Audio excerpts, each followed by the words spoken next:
Hi, this is Jonathan with ArOmis Aromatherapy.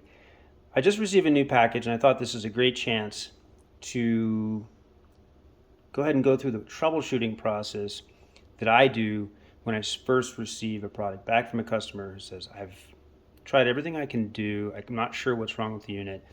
Can you please help me figure out and fix it? So here's what I do. Basically, here's a nice letter that I got from the customer asking me, I don't know what's wrong, can't quite figure it out. So there are three main components in a diffuser, and it's actually a very simple device. There's your power supply. Typically power supplies don't go bad. If power supplies go bad, they usually go bad within the first 20 hours of use, which is at the very beginning of the lifespan. After that period of time has passed, the chances of these power supplies going bad is about 1 in 50,000. So they work really, really well. They have a very low return rate. But when they do go bad, because of customer use or because of something that's not related to internal components, it's usually the cable connection point. What's really nice is that you can usually test this by plugging the unit in, turning it on, and then wiggling around these sections here and right here at the tip, if I can find it. Okay. Sometimes what happens is people wrap these up, or cats bite them, or they torque on these parts right here. They can actually separate and cause intermittent connections inside of there. So that's the first thing you can do to test to see if you're not having any electricity, if the unit isn't turning on when you click the unit on. Sometimes it can be this unit. So we're going to go start with that. So I have no idea what's wrong with this unit. So let's give this one a test. So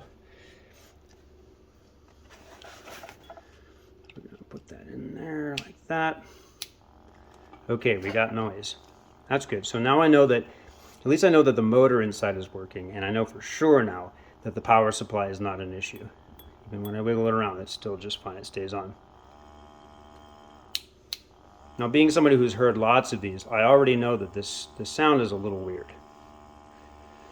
What I mean by that is that it's a super soft hum, and it sounds a little bit too soft and gentle of a sound. And as I rotate it on its side, the sound starts to change. So I already know that this one may have something wrong with the motor. The second thing I test, so I'm going to test this section, okay? And I'll show you what I'm checking for. These are the internal motors and pumps for our product.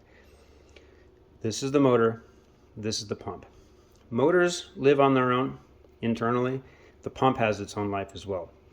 This pump is just a bunch of little diaphragms going up and down and up and down and up and down, creating pressure.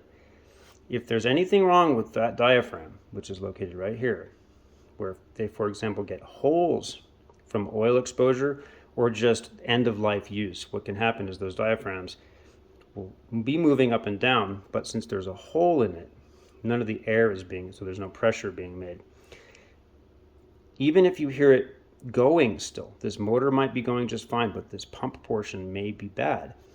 You can tell by doing one very simple experiment. As I turn it up to high, I'm going to cover this unit with my thumb and I'm going to press down. When it's working very well, when I push down, the air wants to slip out under my thumb. And the sound of the motor will change because the unit, when I push down, has to work harder and draw more voltage. I'm noticing two things. It's not changing sound, and it's not pushing very hard against my thumb. I feel a little bit of pressure, so immediately I know this may be and probably is one of the issues they're running into. Since there's 3 diaphragms in a motor, one or more of them can be working, but one of them could be damaged, causing reduced flow. 2 of them could be damaged, causing much reduced flow, which may be the case with this unit. So it creates a little bit of pressure, but not very much. The second thing I'm going to check, so let's assume for a minute that the motor is not the issue. The next thing I'm going to check is the bottle.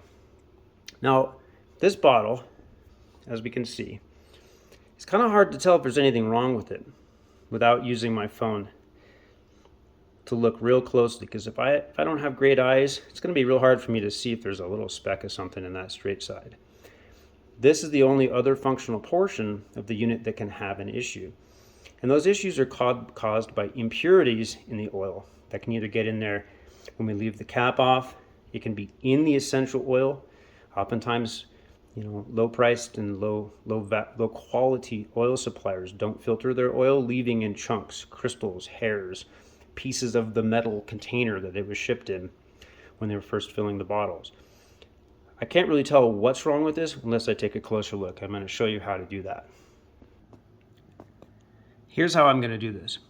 Fortunately, most of us have a screen of some kind, either a laptop, regular computer screen, even a television can work. Here's the idea. I need something that's bright and white. So what I do is I just open up something on my computer, like a blank Word document, or even a text document, or even a website, and just find a section of the page that's nice and bright white. And the reason why I'm going to do this, and the reason why I'm going to use my phone, is that my phone is really good at zooming in on things. So I'm going to zoom in using the little zoom in tool, and boom, now I've got almost like a magnifying glass. I'm going to hold this up to the white background, and it's going to shine through, and it's going to look almost like an X-ray. Now if you take a look, you have the tube on the right and the tube on the left. Notice at this closeness, my camera is very good at picking up the subtle details that are inside of this. The tube on the left is the air supply. That one looks perfectly clean. Notice the tube on the right has what looks like black fuzz inside. And I'm able to both take a picture of this and zoom in really close with my phone just by moving the bottle back and forth. And you'll see the oil supply tube, which is just a straw that sucks the oil up from the bottom of the bottle and makes it meet the air supply at the top where it can make a nebula. It's clogged with something dark and black. So in this case, this customer has two separate issues. One is that they have a clog in their bottle that needs to be flushed out using the pipette method. And you can check out our pipette flushing video by clicking on the link below. On the other hand, we also have an issue with her motor. And the motor can be replaced either by sending us your base, or you can get in contact with us by phone by calling our number below, or you can purchase a motor on our website by clicking on the link below and watch the whole video on how to replace your motor. Now I went ahead and opened up this base because I kind of wanted to show you what we're looking at once the base is open. I'm not going to show you how this is all done or how to replace the motor in this video because I have a separate video that shows you how to do that in a very slow, nice, methodical way that makes it extremely easy to do at home if you have a couple of tools. So what I did is I removed the pump portion and unscrewed it. And I wanted to show you what happens is that these are the little diaphragms that are inside of this pump. So there's the motor portion down here, and here's the diaphragm portion. This is the little part that actually makes pressure. And what we'll see is that this unit's about 3 years old, and as I had suspected, there is a hole in one of the diaphragms, and you can see it because there's light coming through. See how there's light on that side? So there's one, two of them are okay, and one wasn't. So I was feeling reduced pressure from what I'm used to, and that's why. So this motor has to be replaced. And as I said, if you want to click on the link below, there's a whole video on how to open the base and replace the motor if you think that's something you can do. If not, we can also do that here, and you can send the base to us and we'll replace the motor. Okay, so I went ahead and replaced the motor and pump in our Nebulizer base. And you notice now it has a much more healthy sound to it. It's not so muffled. I also noticed that when I press down, changes sound when I press down. It also is much harder to make the air stop. It still wants to feel slippery as I push across the top. It almost wants to push my thumb up and out of the way. So now I know my base has got plenty of pressure. So we've repaired this section. So now let's go ahead and give this a try. The second thing I did was flushed the pipette. This one was particularly easy to get out. So if you want to see how to flush with a pipette, click on the link below. That's called the How to Clear Clog.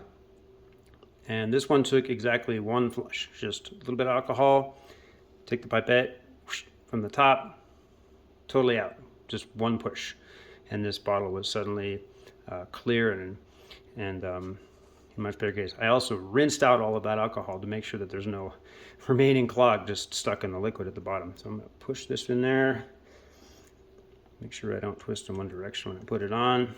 Let's see how we're doing. And look at there, we got a nice working unit. This unit had 2 issues. Both of them needed to be cleared in order for that thing to get working again. This one took about 5 seconds to fix. This one took about 2 minutes. And that's how you troubleshoot a nebulizer. Feel free to contact us if you need any help at all.